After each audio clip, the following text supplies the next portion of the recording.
So good morning, everybody. It is April 9th, right? Thursday, I think. Yeah. It sometimes feels like a fog these days. Groundhog Day to be certain, but welcome to In the Matrix.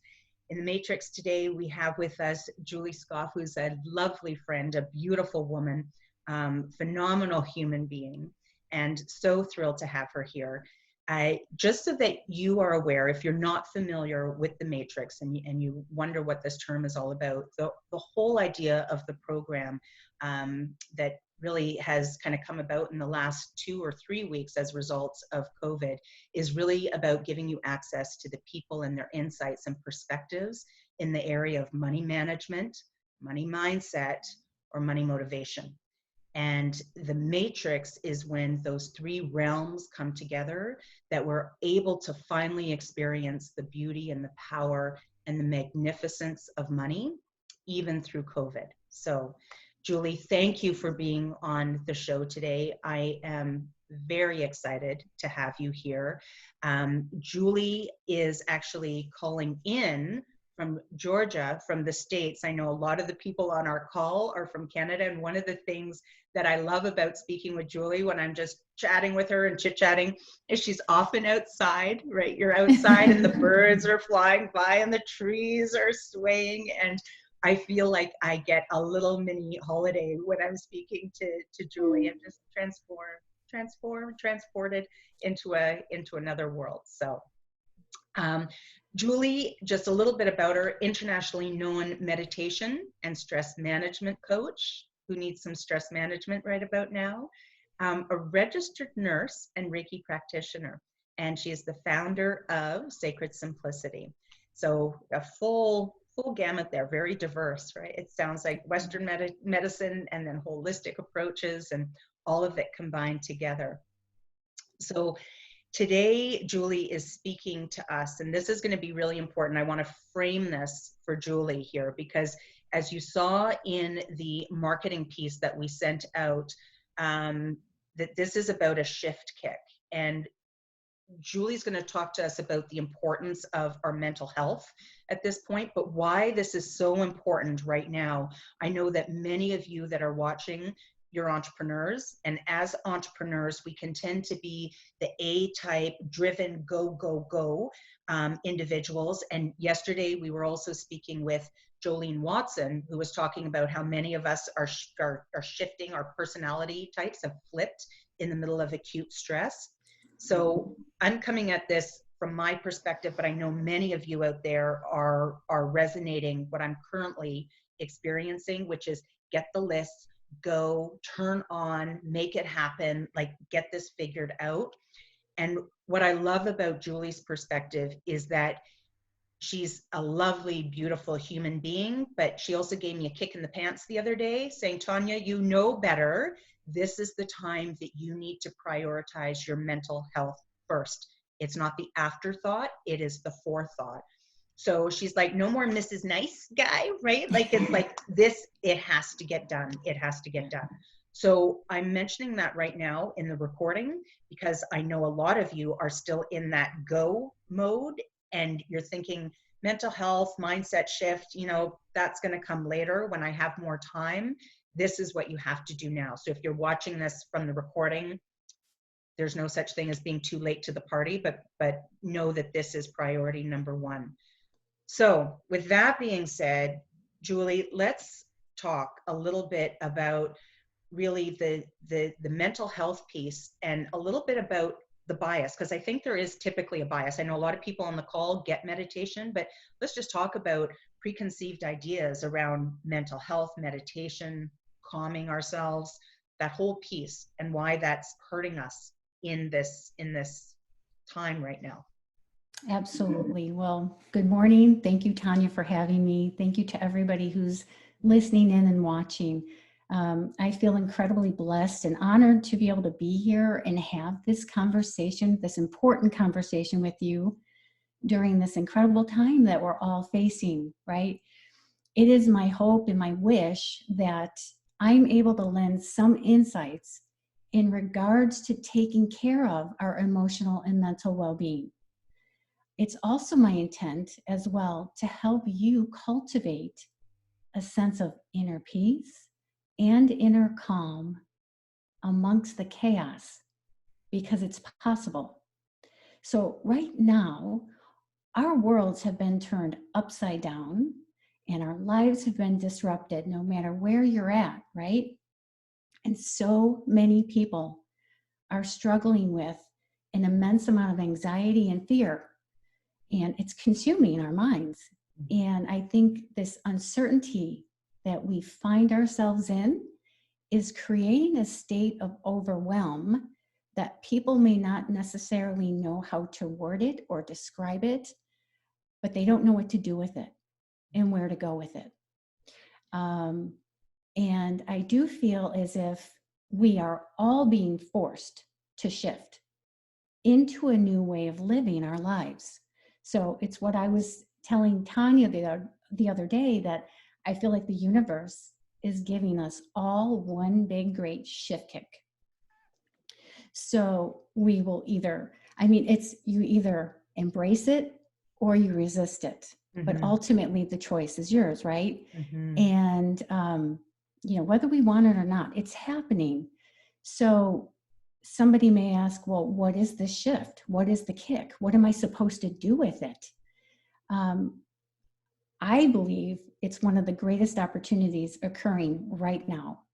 And that is, if we step back and look, what is happening to all of us collectively? What are we being forced to do? Sit back, slow down, pause, be still. And I think, what do we do in that stillness? What can we do?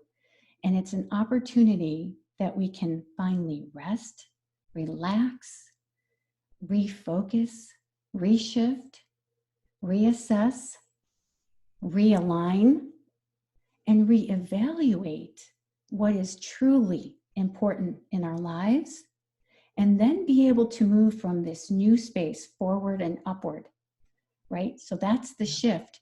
Yeah. If we embrace it, right?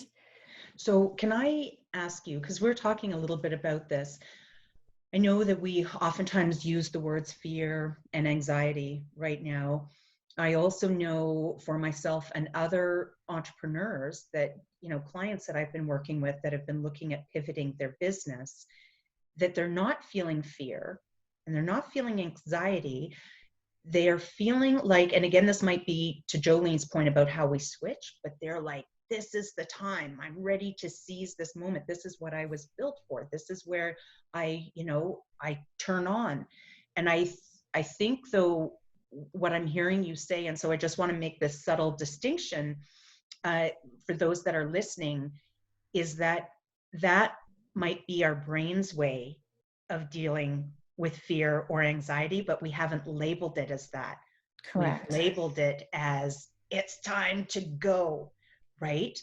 Mm-hmm. So when you were just saying that, that's when I realized, I need to watch that language, because I've been saying to myself, I'm not fearful. I'm not anxious. I'm completely driven now, probably more driven than I've ever been. And then hearing you talk, I'm realizing that might be my brain's way of coping with fear. I haven't labeled it as fear, but it's still, it's a coping mechanism. It's not the excuse, it's the coping mechanism.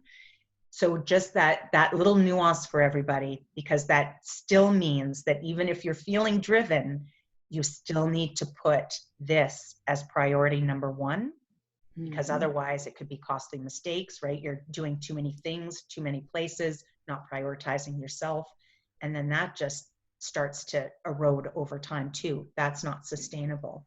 So would you agree with that? Do you think that completely? Okay. And I do think that this situation and this COVID experience is really like breaking down the doors of and demystifying any sense of any myth or stigma related to taking care of our mental and our emotional health, right? So most of us have never really sat there and given it the time or the attention or the energy it needs. So therefore you don't know how to word it. You don't even know that that's what's happening. We don't know what we don't know. right? Yeah. We kind of move from that same automatic response. And so this is just breaking that open. And if you think about it here in the West, right, I feel as if we have been taught and really conditioned to learn and know about the value and the importance of our physical health, our physical well-being, physical education, physical exercise. However, we've never been taught the importance and the significance and the value of just putting our emotional and mental well-being just as much of a priority, giving it just as much as the time and attention and the energy it needs. Mm-hmm. So I feel like, so right here in the United States right now, you cannot put on any major news media where they're not promoting taking care of your mental state right now. Every single day, every single night, it's on the news, it's in the light. It's finally getting the attention it needs. And literally 3 days ago, the President of the United States stood at the podium and announced he's now working with hundreds of different mental health organizations to try to come up with tools, techniques, and ways for people to cope during this time right now. Wow. I mean, this is unprecedented. And I think I was telling you the other Ever. day how it excites me. Yes. Because it's something that I've been talking about for over a decade. Yeah. The importance and significance of it and how we don't give it that time and attention it needs. And now we are. It's like coming into the light. Right. So Julie's, for those that are watching, Julie's like my soul sister. And we, both of us were excited because Julie, in the space of mental health, just like she said, right, trying to advocate, trying isn't the right word, advocating for the last 10 years on the importance and significance of it. And myself on financial health, advocating and championing, build profit into your business, please, for the love of Pete, get it in there, right? And so it's through some of our darkest moments that we find our light, right? Because we're forced to just silence ourselves and shut out the distractions, and really just kind of go in and understand, why wasn't I putting it first, right? Why wasn't I looking at my mental health, understanding all of that? So I know, Julie, are you comfortable with sharing your story? Because I know for financial health, my rock bottom was the bankruptcy. That was my darkest moment. And I think it's important, if you're willing to share your story of why you've come to experience mental health as being a top priority for you. If you're comfortable sharing that story, I think that would allow people to feel comfortable walking into their own mental health space. Absolutely. Well, it was over a decade ago, and I will never forget these words I heard. We just don't know what else to do. Those words were like a knife to my chest because I had felt like I had heard them time and time again from a broken healthcare system. I was sitting in front of a panel of 6 specialists, all in their white gowns, all eyes on me, and we were going over my 4th sleep study for chronic anxiety, insomnia, and depression. I was already on over a dozen of pills with no relief. And when those doctors said those words that day, I lost all hope of ever being well. I knew something had to change because this was just a vicious cycle of insanity. So I decided I would take extra pills that night because I literally wanted to die for a night's sleep. And I wanted to stop this incessant chatter of the mental chatter going on in my mind, which I now have come to learn is an inner game that we all play. And so I found myself in an interesting situation. Now, interestingly enough, if you looked at my life, everything appeared normal. I had a loving, supportive, beautiful husband, 2 amazing children, and a wonderful career as a registered nurse working in the healthcare profession. yet on the inside, I wasn't okay. And I was good at faking it. So I just got to the point where I couldn't fake it any longer. And I knew as a nurse that by taking the extra medication, I may not wake up, but that was okay because it seemed like the only thing to finally stop this pain that no one else or nothing else could. Well, yeah. So next thing I knew, I found myself locked up in a hospital room, the kind you may only see in the movies, right? Doors locked behind you, no windows to look out of, no visitors allowed, and padding and restraints on the beds. I mean, this was my nightmare. It was my hell, and it was my way of life for the next few days. But hang with me because it does get better. You know, when I asked my roommate why this young, beautiful, sweet, innocent girl, why she was there, she looked at me and said, well, because I have voices in my head telling me to hurt people. Wait, are you serious? Are you kidding me? Like, I don't know how I didn't have an anxiety attack right then and there. And I knew I wasn't sleeping that night. Anyway, it really appeared to be the darkest time of my life. Yeah. And I know how incredibly hard it was for my family and my friends to witness this. Yeah. But something incredible took place there, and hope was found. And I vowed in that hospital room to get myself out and find new and alternative ways to heal. And that's exactly what I did. I got out and I ventured into alternative modalities, something different than this conventional approach that how we treat all of this, the mental faculties, right?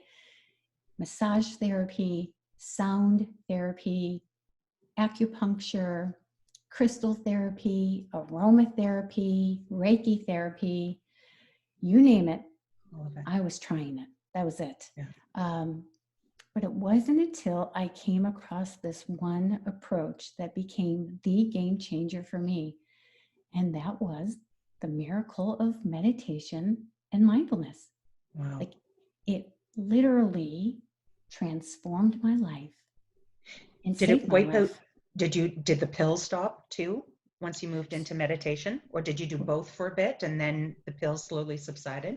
Sure. So because I knew, like, when I had my first meditative experience, and what I mean by that, it's very challenging to describe when you get in the state of meditation. It's all of that mind chatter that I was talking about, whatever it may be. It could be fears, anxieties, worries, that go, go, go, go. It didn't matter. It was just constantly going on, and I didn't know how to manage my mind.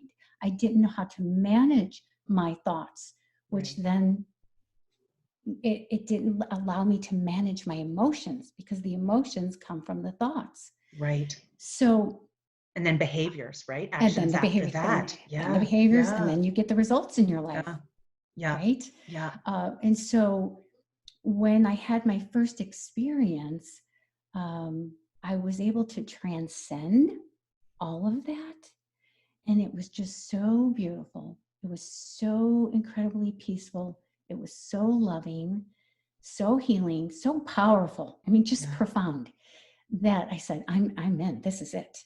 So I meditated. I'm sold. Yeah. This is my why. This is my why, right? Yeah. And I remember coming out and telling my husband, I didn't know exactly how to describe it, but I said, I felt like I took a walk with God. It was the only way I knew how to describe it. And so I would meditate for 3 hours a day in the beginning. Oh. Wow. I just knew I was this was something I had never experienced before. So this was it.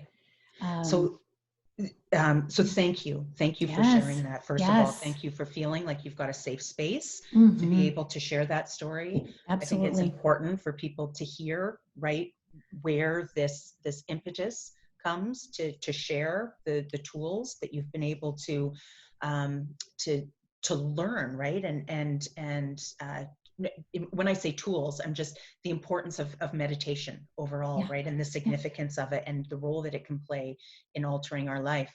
And when you were speaking, it reminded me that yesterday with Jolene, we were talking about the acute stress and how we flip, as I've mentioned, but also how a lot of us are still in that space. And then we did start to talk about chronic mental health. And I Mm. think what I'm loving about what you're saying, and I think this why this is such a great follow up to what Jolene was talking about, is that it's if in now we take these actions to look after our mental health, that it doesn't necessarily need to get to the chronic stage, Correct. right? It's when we Correct. avoid it that's when it's going to have a cumulative impact. I don't want to say it's going to be harder to fix because I don't think that's the truth, but the cumulative impact is obviously not going to feel great on you, right? So Right. catching it now before it becomes into this chronic piece. Is that right? Exactly. Yeah. Exactly. Okay. So transcending, well, wouldn't that be lovely right about now? Well, it is for Well, you. I'm working on it. I was telling everybody in the call here that I made my bed this morning and I did my meditation and all of these things that I knew were going to put me on a healthier path to just a healthier day. And it was interesting because when Julie and I started talking this morning, I was Julie, I was saying how beautiful she looked and how it looks like she's been on holiday. And then we got into this world about talking about being on vacation and what that feels like and how, the whole self-care thing doesn't feel like a chore when you're on holiday. You just get up and I was talking about my experience in Maui where it's like you just feel like running on the beach and then you stop for a bit and you sit and you run again and, you're drinking pineapple juice and coconut juice, with love and appreciation instead of, the sugar and right. It was a very different space. So let's talk about let's go into why this transcending, obviously this is important now. So can we talk about the importance and the relevance of it and then kind of move into some hows, like how can we start to get in to this space? And maybe what is meditation, because I know a lot of people, it means different things to different people. So sorry, that was a loaded question. So that's maybe okay. just talking about why it's so important now more than ever, and maybe we've already talked about that, but then moving into what is it specifically and what is your pathway to get Sure. there? Yeah. Sure. So, psychology, I'm just going to touch a little bit on psychology, right? And they tell us that the average person has 80 to 100,000 thoughts a day. And I will be the first to admit that I agree with that completely and wholeheartedly. And so you may have heard the concept of that. We all have what's called a monkey mind, meaning, right, a monkey swinging from tree to tree. Well, our minds are swinging from thought to thought to thought. And if we have that many thoughts going on, how are we able to discern and move forward in a clear space, right, with clarity? And so I taken it to I liken it to a snow globe. You may remember at Christmas time, I had a Right. Christmas ornament with all the glitter, and you could take a snow globe and you could shake it up and you see all the bits of flakes floating around. While that is beautiful, if that's our mind, if we relate that to our mind and have all those thoughts going on, we don't know that we're not seeing clearly. So what do we know we have to do? If I put the snow globe down and just let it be still, all of those pieces float down and it creates that space of clarity. So what I found with the meditation after practicing for some time, now you had asked me about the meditation, it was in 8 months' time, that consistent practice, I got off all medication and became well. Okay. All medication. So this idea of meditation, the more I meditated, I found myself, number one, my concentration became heightened. So it's like the 4 C's, what I call the 4 C's. Your concentration becomes centered because what you're centering on in meditation is your breath. I mean, we breathe all day long and almost never think about it, right? Right now, there are people in hospital rooms short of breath. So when you don't have your breath, then you're aware of it. You're acutely aware of it. So right now we take our breath for granted, yet it is one of the most powerful tools we have to align ourselves into a space of peace and calm. Because when we're stressed, we're tense, we're anxious, we're going, we become so constricted. And our breathing, now this is unconscious, right? Our breathing becomes shallowed, becomes quick, and it really intensifies those emotions. Whereas when you become more relaxed and you take long, slow, deep breaths, you allow your breathing to go deep down into your abdomen versus up here tight in the chest, you become much more focused. So your concentration is on your breath. So my concentration became better, where my mind's not going all different directions, right? Plus, we're trained to multitask anyway. So this helps you kind of get focused. Then from that, like the snow globe, all of those thoughts come down and you become more calm, right? Once you become more calm, you gain the clarity. And from that clarity, you gain this inner sense of contentment. So now you then, again, it's about then moving forward and upward from that space. It's so empowering. It's so empowering. So are those the 4 C's then, Julie? Concentration, calm, clarity, and contentment. Correct. And it takes you through that process. So, sorry, this is a loaded question. That's and okay. I don't expect you to have an answer to it.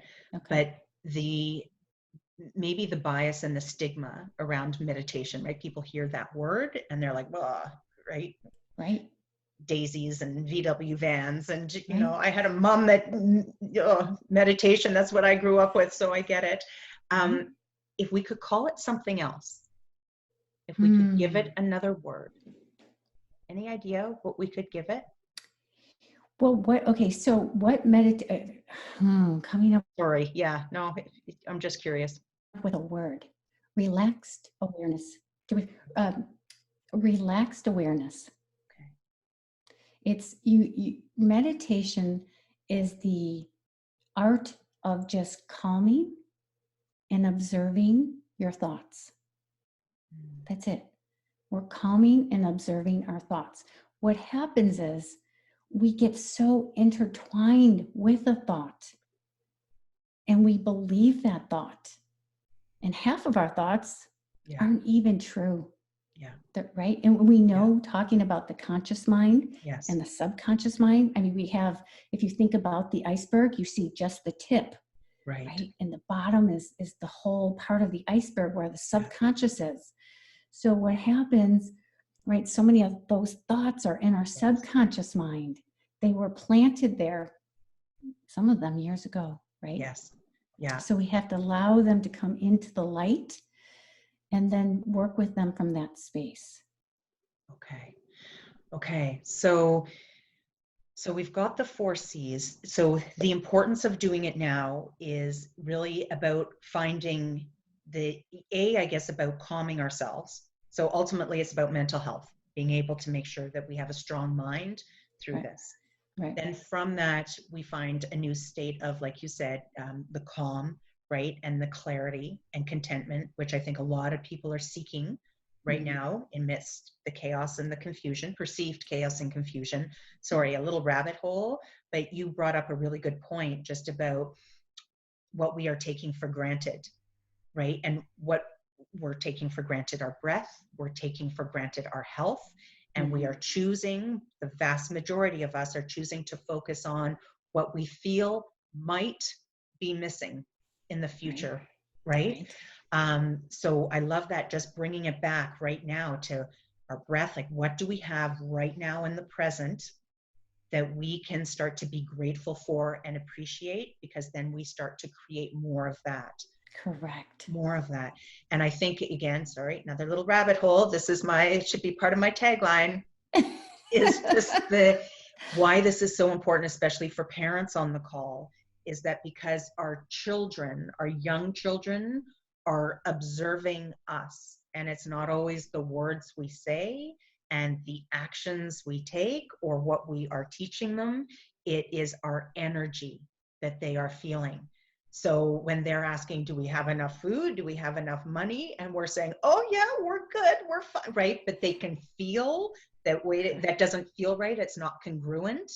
Right. That is forming their programming. So sorry, that was a total departure from the nice, calm scenario you were painting for us, Julie, because it was like, oh, and now I've just thrown that, to just get people to be mindful that their energy, this is another reason why it's so important for us and our mind state now, our mental health, because our kids are observing that, and that is forming their interpretation of the situation. So if you can't meditate or find relaxed awareness for 10-15 minutes out of the morning for you, do it for your kids. I know a lot of moms that's going to resonate, because I've seen it for the last 10 years. I'm sure you've seen it for the last 10 years, Julie, where we make every excuse in the book not to put ourselves first, right? Exactly. Not to put ourselves first. So inner self-care is so critical right now. It's so critical.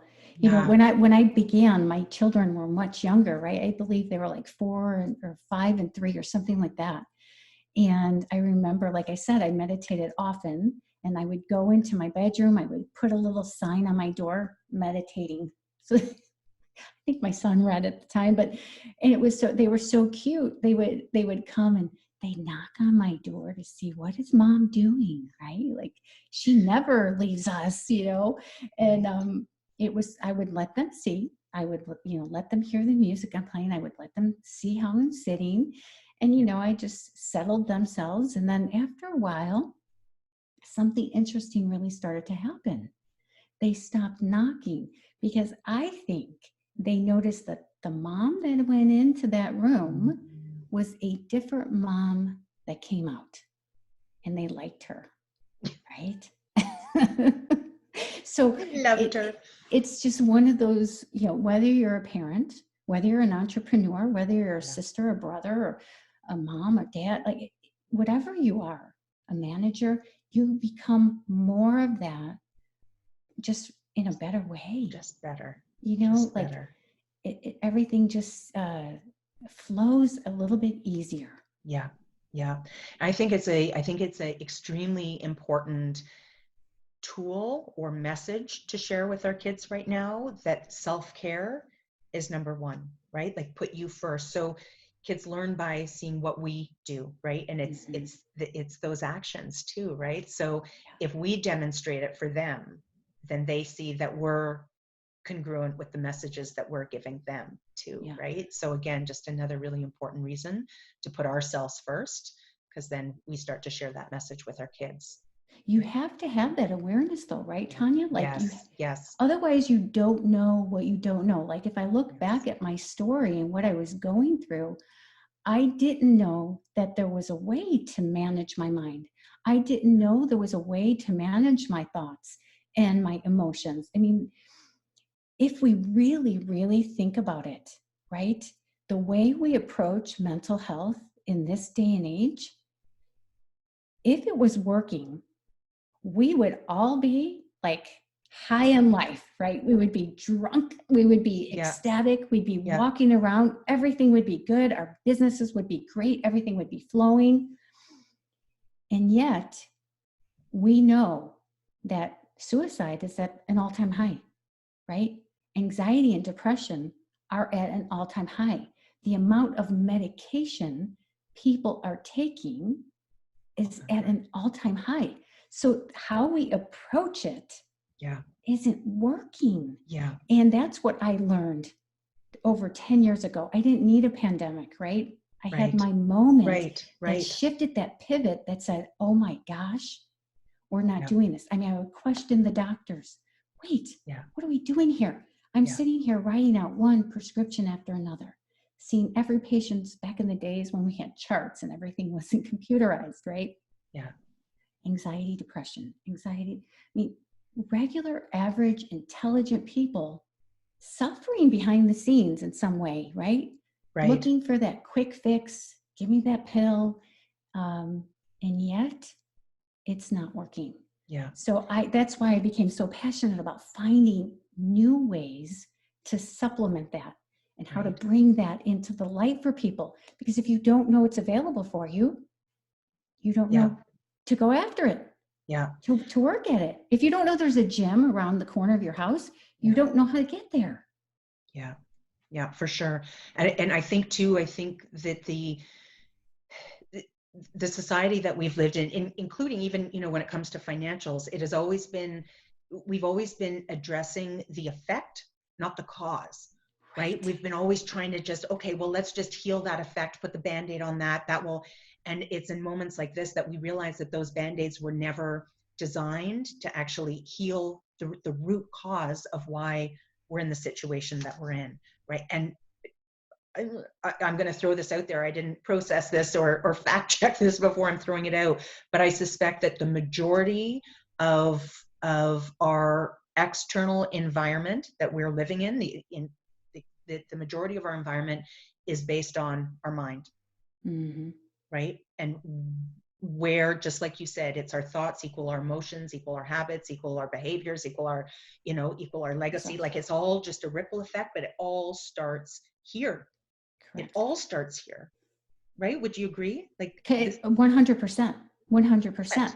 So what happens, like, this is what the other thing I became aware of or realized, that we don't have necessarily this internal warning system that tells us when we're going off course. So like when you think about it, we have a check engine light. Yeah. We have a smoke detector in our house. Our phones alert us when the battery's going down. If you're driving on the road and you start to go off the road, you hit those rumble strips, Right. you know, like it's giving you that warning, you're going into dangerous territory. Yes. I didn't have that mechanism to say, wait, that thought is going to take you into a particular emotion, which is going to take you down a particular behavior and action, which is going to lead to a result in your life that you're going to say, how did I wind up here? I didn't have that. We don't have that internal warning system. Can we make one, do you think? Well, it's there. So the meditation I found gave me that ability to discern. So like right now, my mind will still want to go down that path because that's the way the mind is. So now I now know, oh, there you go, Julie. There, you're going down that path, down that thought. You're believing that. Is that even true? Like I now have that warning system internally. Where is it located? I have no idea. I just know I now have it after having practiced over and over and over. Do you think, and then I want to come to a question just on the clarity. Do you think that maybe, because it's interesting, in the work that I do with the Matrix, as you know, there's 3 weeks. There's week 1 is all about money management. Week 2 is about money mindset. So understanding where our blocks are. And week 3 is about motivation. So getting into emotional alignment, which is all just about, we talk about these tools like meditation and how we need to be very conscious and aware of our thoughts and make sure that they're healthy. And where I've always experienced the drop off in the course is in week 3, right? Everyone's like, go, go, go on, get the budget done, go, go, go on finding the blocks and what our parents taught us in our programming. And then when it comes to week 3, in getting your brain healthy and getting it aligned, everyone drops off and they're like, that's too easy, right? Too simple, too woo-woo, too whatever it may be. So I am wondering if one of the rumble strips, if a rumble strip might be that if you're making an excuse not to do it, if you're making an excuse not to meditate, not to prioritize mental health, that's your first rumble strip. Sure. You know that you're driving off the road. Right. Like if that just becomes a really simple, because that might be a really, as I was thinking, I was like, that could be my rumble strip. Because I know in speaking with you, I'm like, I have not been prioritizing it. That I need to just, that's a rumble strip. Yeah. Okay. Well, again, when you have that, I think we're also result driven too, right? We Yes. want to see and feel results. Yeah. So I think that's part of the key. If somebody decides to adopt a meditation or mindfulness practice, you want to feel some kind of change or transformation. And if you compare it again, I'm going to just use the analogy with exercise. Yeah. I mean, when you start to exercise, you don't get results right away, right? It's over the course of time that you might start feeling the results, or you might see Right. the difference, right? So Right. it's just but it becomes a way of life, right? You believe that it's part of the way of life, and so therefore you know why you're doing it. And that's the same thing with meditation. If you know why you're doing it, and you start to have those moments where, wow, I didn't get into a fight with my son or my daughter. Oh, we were Right. actually able to have a conversation, or this conversation like with my spouse or my partner, or, I was on the phone with my in-laws, or whatever it may be. Yeah. Things just kind of, they Yeah. soften up, and you start having these results in your life, and you're like, okay, because Beautiful. it's 100% of the people, like it's with exercise. If you typically, you'll feel better. Yeah. 100%. If you meditate, I haven't yet heard a person not give positive results. Yeah. So two things. I want to be mindful of time. I know you have a Okay. special gift for us as well. Yeah. So it's 9:43, but one of the things that I wanted to ask, because I also want to go through your pathway, like how you, because I know you've got 3 specific, what would we call them? I don't say tools, but 3 specific kind of Steps. They're the steps that are included in, yeah. Okay. And so one of the questions that I have on the clarity, so a big piece, so a couple things that I know that you talked about that you in your experience sat there for 3 hours in meditation when you realized that at your darkest point, that's what you needed to do. That's what you needed to invest. I think now you're suggesting, for anybody starting this, it's what, 5, 10, 15 minutes in the morning. This isn't a 3-hour process. Not even. That you're encouraging people. No. Okay. No, not even. I mean, I worked with a friend, Michelle, and when I asked her to even do 5 minutes, she said, 5 minutes is too much. That's like, a lot. I'm walking out the door. She's like, how about 2? Okay, yeah. That's fine. That's fine. So what I would suggest is, number 1, you just announce to the universe your commitment. You write it down and you say, I'm going to be structured. I'm going to be committed, just like I do brushing my teeth. If you think about, if you don't brush your teeth, you don't feel good. People smell your breath. It doesn't smell. It's like, if you don't meditate, you don't feel good. People get the benefit, like they get all that coming from you, right? So you know your why, you know your commitment level, and you're in, right? So I think that's one of the biggest things we need to address. The second is set a routine. Say, okay, every morning at 8 a.m. or 9 a.m., whatever it may be, put it down in your calendar if you have to, if you're a planner. If you have to put it on your phone, put it on your phone, let your alarm go off to remind you, now is my time that I'm setting for this. And then say, okay, where do I want to be? Set a goal. Where do I want to be in a month?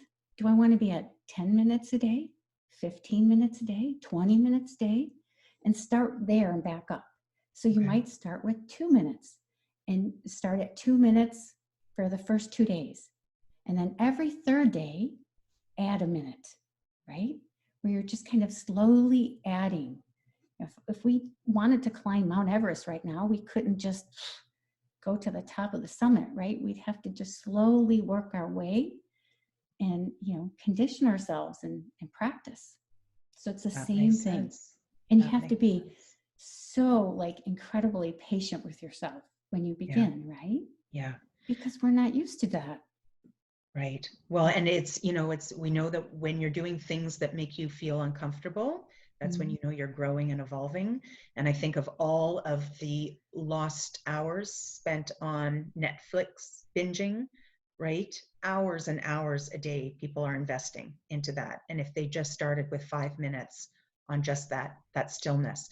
So Can you walk us through how we actually do that? Because I think a lot of people, myself included, meditation can be a challenge to find that quiet space. I know it's about observing the thoughts, but I feel like I'm observing a freeway and I can't keep track of the cars that Yeah. are driving by. So what is your pathway? How do we find that spot for ourselves? Sure. Well, when it comes to meditation, you probably can go online and find dozens of different types of meditation. For me, what worked for me and what resonated with me and what I use in my coaching practice is using our breath. So your breath is always your focal point. When you really think about it, it is the thing that gets you from point A to point B. Your job doesn't get you there. Your business doesn't get you there. Your parents don't get you there. Your children don't get you there. Your breath. So at any time, you can always bring your awareness back to your breath. So, first you have to do all the logistics, like make sure you're in a quiet space, make sure you're comfortable, you have comfortable clothing on, you're setting the time, no distractions, like that. And then you may incorporate music, right? Music is one of those pieces that helps many of us to help make it easier to calm our breath and to calm our mind. So I do appreciate having music playing. And then, using my guided meditations, like I guide you, right? I'm able to, using my voice to help bring your awareness, because whenever you tell somebody, don't do something, what do? We do more of it. So if you sit there and say you're going to meditate, don't think, yeah, that doesn't work. So what it's about is saying, okay, how can I just watch my thoughts? So what I get you to do is focusing on your breath, concentrating on your breath. So you're really thinking. You're watching your breathing. So you're thinking, but you're in a forced state of thinking on your breath. You see, so that one focal point on your breath helps you to start calming down unconsciously. Okay. And then visualizations, I help you maybe visualize different aspects that may be going on in the meditation to help with all the cars running through there. Right. We're going to bring it back. Remember, we are the masters of our mind. Our minds are not the masters of us. Okay, so we're going to get to that space. And then just being mindful, like the three paths in my program I utilize always are meditation, mindfulness, and mindset shifts. So mindfulness says, how can I be mindful and aware of this moment? What's going on? How can I engage all of my senses? How can I be here right now, just with my breath? It's like we were speaking about holiday and vacation. Why do I have to give that time, my relaxation, to a holiday or vacation when I can do it right here, right now? So being mindful, because our minds love to go to the past or the future, past or the future. I'm going to train my mind to be right here, right now, in the present moment with my breath, because your breath is always your anchor point. No matter what you're doing, no matter where you're at, you can be having a conversation with somebody. You can be in the middle of a conference call. It doesn't matter. Within yourself, you could take a big, deep breath in and a slow exhalation out to just get yourself centered, right? Because that tension that starts to take over us, Right. It's that warning. Is the rumble strip going? So we use our breath. So the breath can be done outside of meditation as well, it sounds like throughout the day, it's a reset button for you as well as anchoring. Absolutely. Okay. And mindset. So mindset is just right. It's what the word means. Our minds get set in a particular way. So we don't ever question how our mind is set.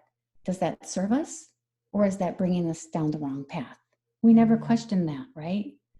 I'll just tell you about a client I work with, Carrie, recently. She said to me, "Why am I so emotional?" And I said, "Well, I'm thinking because we have so many thoughts that generate so much emotion." But they said, "Tell me a little bit more about what are you talking about?" And she said, I go, "Give me an example." She said, "Well, I'm out bowling with a group of friends and I kept throwing gutter balls," she said, right? And she goes, "And the next thing I know, I just started crying, like terribly. And I just wanted to quit the game." And so it was very interesting, right? Because she's having the emotion, I know that she's having a thought prior to the emotion. So I want to dig a little bit deeper and investigate what's the thought. And I said, "Well, let's just revisit that scene." And I had her breathe, relax, go through it because I knew her mind was set in a particular way. And I had her imagine picking up the bowling ball, going to the end of the lane, letting the ball go, and then watching it go into the gutter. And I invited her to come up with a new thought because when I had asked her what thought she had that made her cry, she looked at me, sat for a moment and paused and said, "I'm a failure." Right? So we have these thoughts. I'm a failure. I'm not good enough. I'm not worthy. Right? And so our minds get set on believing that. And if you don't know you're set that way, again, going down that pathway causes the emotion, Right. causes the action that she wants to quit. Yeah. And then she has the result in her life. That can go across the board and anything. If you think you're a failure in your business, with your spouse, as a parent, on and on and on. Yeah. So again, I invited her to play it all out again and come up with a new shift her mind. We're going to shift that mindset. What's a new way you can perceive that moment? Again, she thought, paused, and she said, "It's just a game." And just like that, I said, "So now how do you feel?" And she goes, "Silly that I ever even cried." Right. So when you don't know, right? You think, "Why am I crying?" She's questioning, why is she crying? So that kind of emotion can lead into all aspects of our life. Yeah. Yeah. Right. When we come back and back up a little bit and say, why does our mind want to go to things like that? Why do I want to think I'm a failure? Yes. Or why am I not worthy of that? Right. Yeah. So I wonder, I know that, tell me what you think of this, because I know in the Matrix, when we start exploring all of the triggers in week 3, right? So again, those emotional triggers. So this might be too deep and it might not fit in right here, but I know that the emotional triggers are they are a flag, or they're indicative. They're really just paths that show us what's in our programming. Correct. So just like you did with this client, is that then she ends up with this thought of, "I'm a failure." And one of the things, and again, this might be too weighted at this point, but oftentimes what I'll share with clients in that moment is that if they can go back and then they understand some of their programming, they know where that language came from, right? It might have been poor grades, or it might have been that, nothing was ever good enough when they were, whatever that programming stems from. Right. And then it's about shifting it for them and saying, what do you most need for yourself? Like, if anybody could say anything and do anything for you in this moment, what would that be, right? So it might be that friends would say, "Oh, you're doing a great job," or, "Oh, it's okay," or, but the way that you held that ball was perfect, right? Or your form was, whatever it might be. It's what can we do for ourselves in that moment then, right? It's about, no, it's here's what I was doing really well. So it might have gone in the gutter, but I was doing all of these other things beautifully. Right. And just showing up for yourself in that moment. Because I think there's such profound, we hide from those emotions so often, right? And it's those emotions that can show us what's at the base of that programming, because it's not just, my guess is that it's not just her bowling, right? Correct. It's probably in her relationship with money. It's in her relationship with her kids. It's in her Exactly. relationship with her spouse. That she just feels like a failure over and over and over again in so many Right. different areas. So our three, we've got the meditation, the mindful, the mindset. It sounds like the mindset is really about being aware. It's about finding those Exactly. rumble strips. So if you're finding excuses not to do it, not to prioritize mental health, if you are, and I know we talked about this yesterday on the call, but does this thought actually serve me? Right. Is this working for me or not? And if it's not, then that's a rumble strip. So it sounds like hit your reset button. So maybe your breath, Yeah. right? In that moment. Is that right? Yeah. Yeah. Yeah. Okay.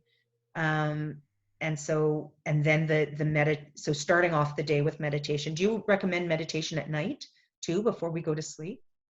Ideally, if you can get to 15, 20 minutes a day, twice a day, that would be ideal. Okay. That would be a nice goal to work toward. Okay. But at this point, what our conversation is about is Yeah. just bringing it all into awareness and into the light, that now is the time to prioritize it. And this is Yes. this is one type of approach that can help that, right? Because Beautiful. we need to start, again, we're even working as a nurse, right? It's like, why are we not given an anatomy and physiology book? Like, we don't even know how our bodies are made up. We have this central nervous system. Think about it. We call it a nervous system. What is going on from the brain to the spinal column cord, all the way going down? What's happening? We don't know. We don't have the awareness how our body works. So Mhm. right now, like I said, I just think we're in such an amazing time of opportunity to just, if anyone's listening right now, and if they take away one thing from this conversation, it's that they're going to give themselves the permission right now to finally put their emotional and mental well-being on the front burner of their life, and to give it the attention, the time, and the energy that it needs. That's it. Just go for it. Make that shift. Embrace the shift, because that's what we're being forced to do. So let's just take it on. Beautiful. I love it. I think you're right. It is. We've prioritized a lot of things up until now, right? Even our physical health with all the gyms, but this mental health piece, we have just blocked it out. My personal belief is because it's the subconscious that chooses not to go there, right? Because it's the most Right. uncomfortable thing for us, because it's based Right. on what it's familiar with. But Right. this is where I loved what you said about we are the masters of our mind. We are the master of our subconscious. We really are. Right. We have to see though what it's been doing and how it has not been serving us, and Right. take control of it. And I think too, it's also about respecting it, right? It's not out of anger and frustration. It's about No. respecting the role that it plays in our physiology, because it is there to protect us, Right. right? But it doesn't know that it's not serving us. It just doesn't. Oh, it isn't aware of that, because that's not how it's built. So Right. we have to just gently let it know, thank you for serving us. We need to just do this a little differently now, right? Right. But we need to take control of that. So I thank had you. this image that goes along with that, and I'll Yeah. just say it real quickly. It's, imagine you have a sponge, right? And it's like this clear sponge. Yeah. And if I were to drop a whole bunch of blue dye on my counter, and I take the sponge and I dab it up, and now the sponge soaks up all that blue, and the sponge turns blue. It's as if now that sponge thinks itself blue, Mhm. right? So we have soaked up so many thoughts and beliefs and values growing up. Again, some of it may not have served us. And Mhm. so now what this is affording us the opportunity is, what do you know about a sponge? You could just keep wringing it. Mhm. And it takes some time to get that Mhm. blue dye out.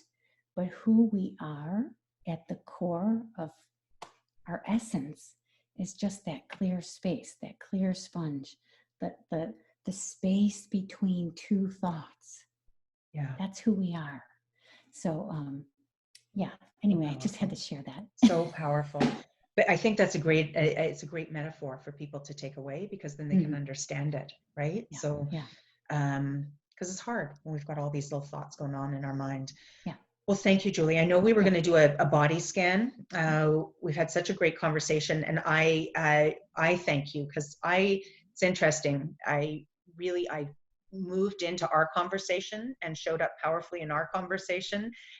We had a few comments here in the chat just around, moving some of this dialogue into schools, right, into curriculum, so that kids get it and learn how to cope. So that was from Melvina. So thank you for sharing that, Melvina.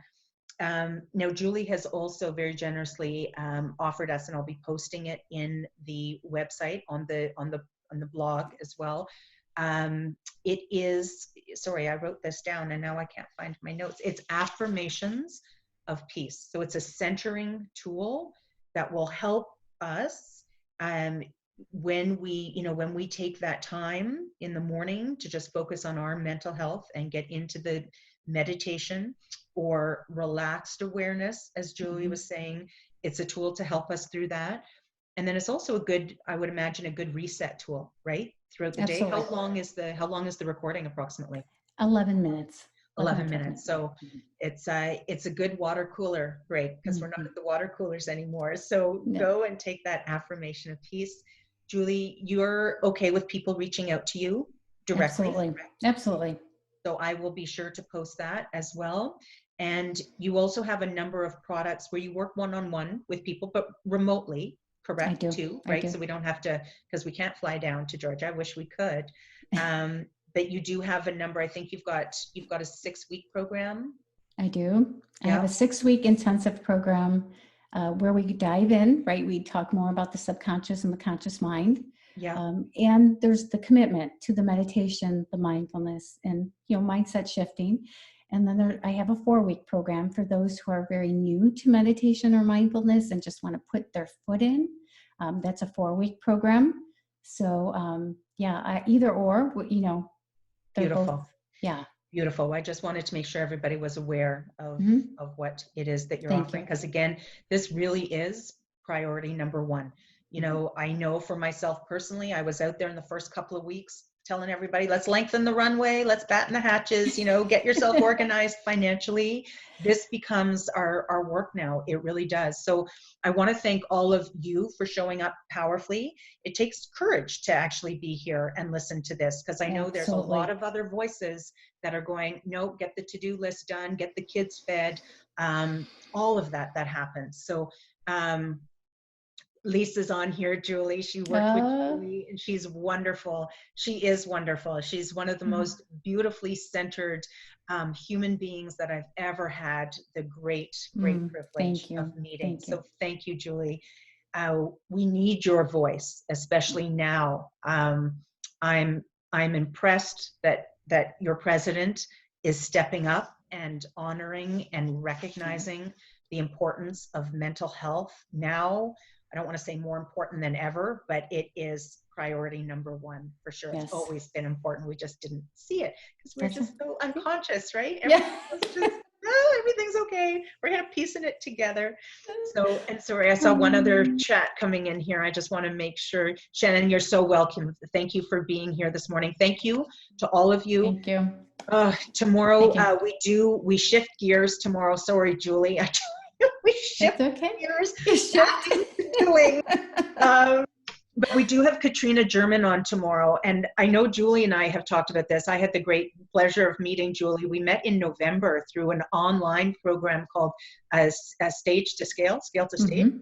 Stage, okay. And we both had to try to find, it was about taking our message and sharing that message. Because as you can see, Julie was really passionate about mental health. I was really passionate about financial health. And one of the most frustrating things I found was just trying to figure out what tools, what equipment, all of the technology pieces, because it was a little overwhelming for me. So Katrina's coming in tomorrow to actually calm all the chaos and to share with us her top picks for online course software, podcast equipment, website creation, like you name it, meeting platforms, Zoom, all of the options. She's going to go through pros and cons and let you know what the picks are. So quite literally, she'll save you. I know for me, it was about 3 weeks just to decide the online course platform. She'll have that down for us. So I hope you'll join us tomorrow, but thank you for being here today. I really encourage you to share this recording. As Julie's saying, this is our priority now. Let's get out there, let's take care of our mental health and support others as they go through this process, encouraging them to do the same. Yes. So Thank you. thank you.